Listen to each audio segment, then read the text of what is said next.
Fidèles téléspectateurs de Kinshasa, de Brazzaville ainsi de toute la République démocratique du Congo, bonsoir. Nous sommes heureux. Aujourd'hui, nous allons vous proposer ce qu'a été les entretiens qu'a eu le grand chancelier de l'Université Congo et président du pouvoir organisateur, l'honorable Étienne Faubert Batangoupé-Mpessa.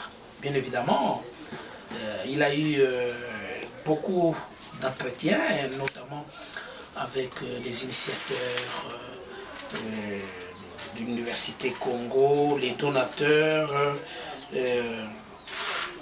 Mais aujourd'hui, nous allons nous attarder sur les entretiens qu'il a eu avec la notabilité Congo ou personnalité Congo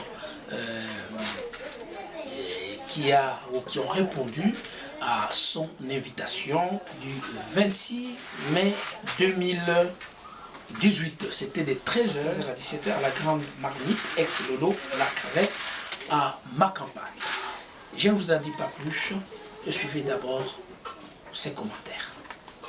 Université Congo, élection de nouveaux dirigeants. Disposant des outils juridiques dûment légalisés et publiés, statut, règlement intérieur et règlement électoral. C'était fait, le président du pouvoir organisateur et grand chancelier de l'Université Congo, l'honorable pharmacien Batangoupé-Mpessa, a amorcé une série de contacts et initiatives avec divers groupes et entretient notamment les personnels de l'Université Congo en Banzangungu, les initiateurs, les fondateurs, des donateurs et diverses personnalités et notabilités en guise de consultance. La dernière en date est la rencontre du 26 mai 2018 à 13h à 17h à la Grande Marmite, ex-Lolo La Crevette, à ma campagne. À l'issue de la réunion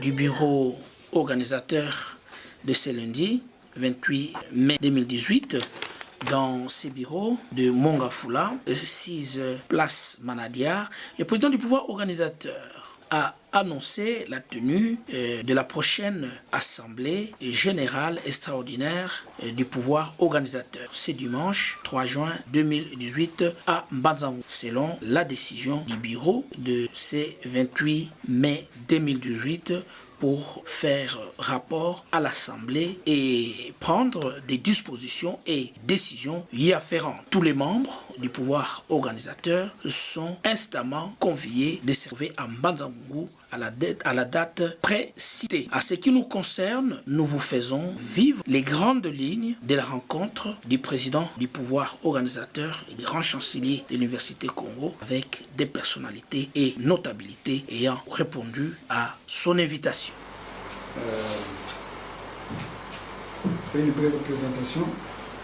Nous avons voulu vous inviter, vous associer à cette rencontre aujourd'hui dans le cadre d'un processus de contact individuel ou par groupe que nous faisons parce que nous sommes en train de renouveler maintenant nos organes à l'Université Congo.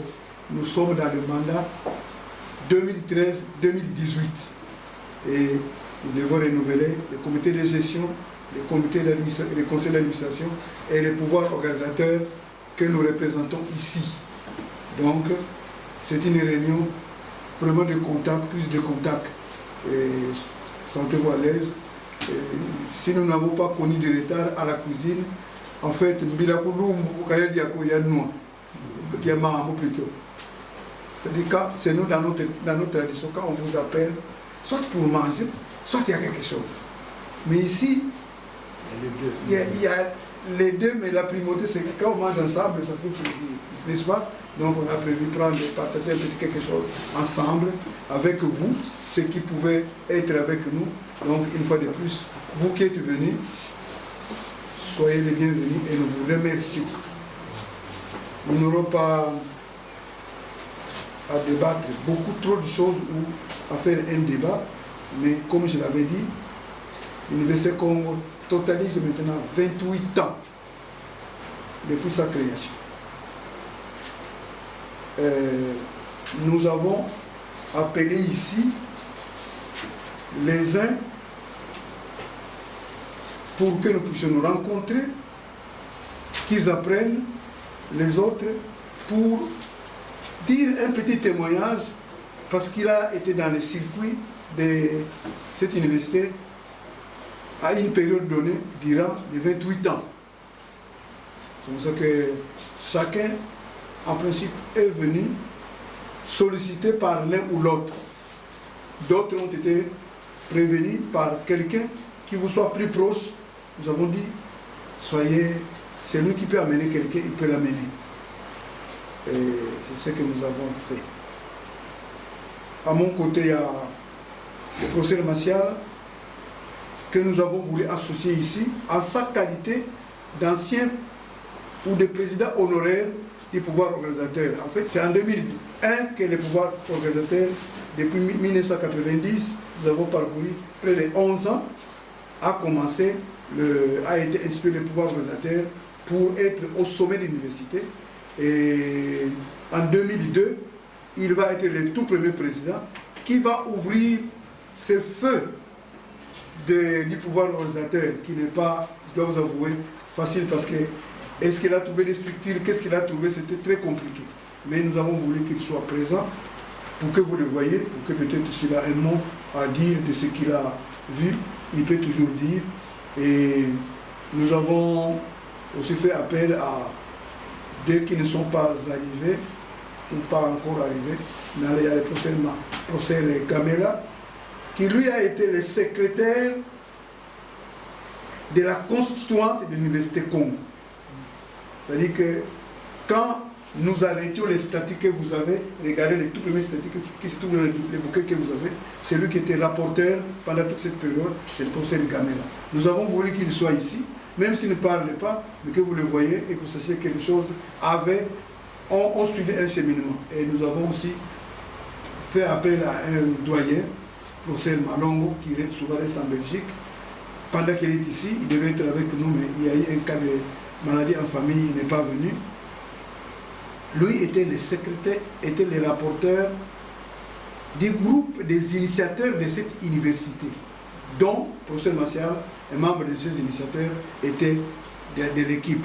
Lui devait aussi, ne fût-ce que vous dire bonjour et dire un mot de comment les choses sont nées dans une période où parler d'université, ça ne passait pas dans les oreilles du président Mobutu. Ça pouvait leur coûter la vie, n'est-ce pas? Donc c'était la clandestinité et il fallait user de beaucoup de choses. Je crois que ce n'est pas tout à fait ça, je ne vais pas entrer dans les détails. Donc lui aussi devait être avec nous. Et nous avons aussi fait venir un Kété. Vous connaissez l'Inkété? Kété en Kikongo, en français, ingénieur. Kété Bibondo, il est ingénieur agronome. Yandi Oum aussi, où lui est l'un de ceux qui étaient à la fondation Université du Bas-Zaïre. Quand l'université a été fondée, les gens, par sursaut d'orgueil, or depuis presque plus de 15 ans, il n'y a plus personne qui a vraiment dit qu'il donne quelque chose pour soutenir l'université. On a presque stoppé. Aujourd'hui, c'est les Minerval. On ne peut pas faire fonctionner l'université avec les Minerval. Et ne parlons surtout pas de la recherche parce que ça ne peut pas aller. Donc voilà un peu, c'était pour vous briefer et vous mettre au courant afin que vous les sachiez et que vous pouvez encore les lire dans ces documents que vous avez. Parce que, pourquoi ces documents?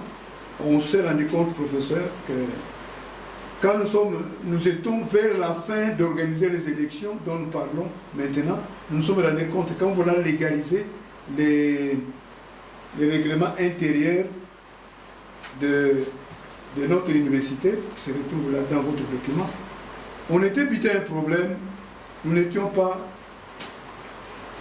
légalement université. C'est-à-dire que nos statuts n'ont jamais été notariés. C'est très compliqué. Mais l'université légitimement fonctionne. Donc nous étions une université légitime, mais en réalité, si vraiment nous étions coincés, il n'y avait pas. C'est ce que nous avons fait. Nous l'avons fait cette année. Les statuts que voici ont été publiés au journal officiel seulement le 15 mars de cette année. Au moins maintenant nous avons des documents et nous avons ce qui nous a permis de légaliser les règlements intérieurs et les règlements, la loi, il y a les règlements électoraux. Ce sont des outils de travail qui permettent de pouvoir prendre contact avec l'intérieur comme avec l'extérieur. Donc ça, c'était aussi une information que nous voulons partager avec vous pour dire nous sommes engagés à mettre des papiers en ordre et nous sommes engagés à vouloir élire posément, calmement, en essayant de consulter le plus de gens possible, ceux qui doivent diriger l'université, autant que faire se peut, en consultant les pères fondateurs. Beaucoup sont encore vivants. Nous avons eu plusieurs contacts avec, il y en a qui étaient invités, qui ne sont pas arrivés, mais du fait que nous avons déjà causé peut-être avec eux, ce n'est pas la peine, mais ils étaient aussi invités ici. Il y a des fondateurs qui devaient être avec nous, il y en a quelques-uns qui sont là, mais en fait, vous qui êtes venus pour la plupart, vous apprenez les choses. Donc voilà, c'était ce briefing que je voulais dire pendant que nous étions en train de manger, mais nous sommes en train de boire de l'eau. Pendant que nous sommes en train de boire de l'eau, c'était pour vous briefer un peu. C'était une rencontre vraiment de confraternelle, d'information, et surtout pour nous, c'est d'être à l'écoute de ce que nous pensons ou nous disons de notre université. Qu'est-ce que nous pouvons faire face à nous-mêmes, face au pays, face à la mondialisation. Nous sommes une université communautaire. Qu'est-ce qu'il y a de communautaire? Comment édifier l'esprit communautaire? Parce que qui dit communautaire dit nous soutenons l'université et nous la contrôlons. Or, apparemment, les communautarismes ne se voient pas parce qu'il n'y a pas un soutien. Qui ne donne rien, c'est difficile qu'ils se disent qui peut contrôler. On ne contrôle pas l'université. Pour contrôler l'université, nous devons dire oui, voici notre part, et voici ce que nous faisons. Il y a pratiquement. Mais il faut bien le faire. Autrement, qu'est-ce que nous voulons? Qu'est-ce qu'il faut faire? Ce n'est pas une université privée de quelques personnes. Ceux qui l'ont fondée avaient toute la latitude d'en faire une affaire privée. Ils ont appelé d'autres. Et nous étions parmi les premiers, les appelés, moi je suis un des fondateurs, je suis là. Mais ce qu'ils ont commencé pour faire, c'est notre affaire, nous appelons qui nous voulons. Après nous avoir associés, ils étaient 13, nous étions à 162. Là vous avez 161 parce qu'il y a quelques noms qui n'étaient pas repris sur la liste par erreur des frappes dès le commencement.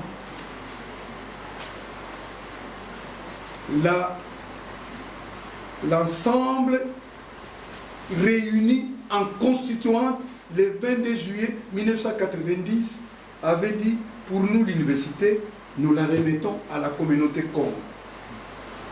C'est ça, n'est-ce pas? Esprit de grandeur. Et nous sommes jusqu'à présent restés dans ce stade-là. C'est une université communautaire.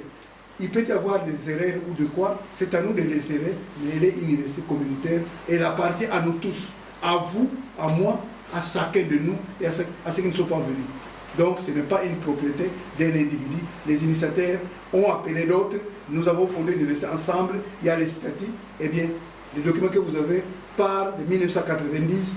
Je voulais juste parler du départ parce qu'il y a les initiateurs qui pourraient encore peut-être voir beaucoup d'autres choses de ce qui s'est passé avant. L'histoire mérite toujours d'être connue. J'ai dit, je me répète, du temps où l'université a commencé, c'était la clandestinité, ce n'était pas concevable qu'on commence par d'être autorisé d'ouvrir une université, ce n'est pas possible. Et du temps de Mobutu, ils ont, puisqu'il est là parmi les initiateurs, ils ont usé de la sagesse quand ils étaient soupçonnés de fomenter les choses, parce que les Bakou commencent toujours comme ça. Ils se sont dit, non, président, attendez, nous allons vous voir quand tout sera fini, parce que les c'est vous qui le faites. Vous avez compris qui faisait ça, hein? Le président Mobutu, n'est-ce pas?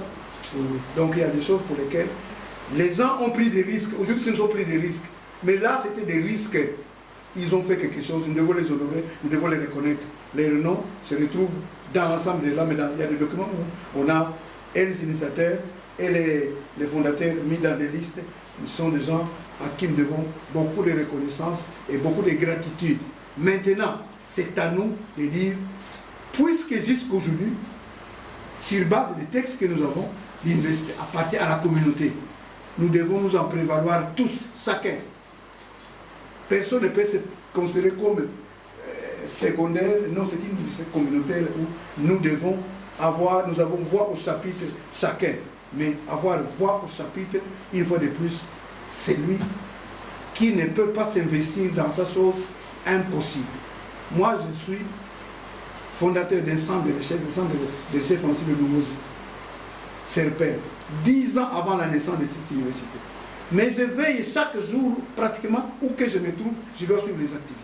Mais nous, communauté Congo, comment nous suivons notre université, vous? Si peut-être vous ne l'avez pas encore entendu, vous l'entendez aujourd'hui. Vous êtes propriétaire de cette université. C'est avec vous que nous pouvons voir comment nous sommes solides pour négocier avec l'extérieur et bénéficier de certaines choses, ou faire certaines choses. Donc, c'est vraiment une espèce de sensibilisation que nous avons voulu pour ceux qui pouvaient répondre, entendre. Parce qu'il n'y a pas un débat pour dire on va se réunir pour décider quelque chose. On n'est pas appelé pour décider, mais pour que nous puissions ouvrir nos oreilles si l'un ou l'autre peut poser une question ou nous faire savoir quelque chose, faire une suggestion. Ça, c'est le but de ce contact. Bila kulu mfuka ya mamoko ya dia ya imile ya moko mukubika bimoko que nous appelons en français on peut l'appeler conclave, on prépare un conclave, mais que nous dans nos langages les Bakongo en particulier, quand on parle de Fuongo ou Nkungu, les Nkungu, les Baleke, Nsaka, les Bantouenya, Bimoko, mais les Bambuta comme vous, c'est les Nkungu ou les Fuongo. Quand on dit Fuongo, ce n'est pas tout le monde qui va au Fuongo, c'est les gens qui apportent des idées. Et ce n'est pas les gens qui vont pour aller se chamailler ou discuter. Non, c'est pour dire comment nous pouvons arrondir telle histoire pour que ça marche. Donc, nous sommes en train de préparer, en même temps que ça c'est un Fuongo, mais nous préparons le Fuongo où nous pensons que nous allons être plus nombreux, même si peut-être à un moment donné on doit sélectionner certaines personnes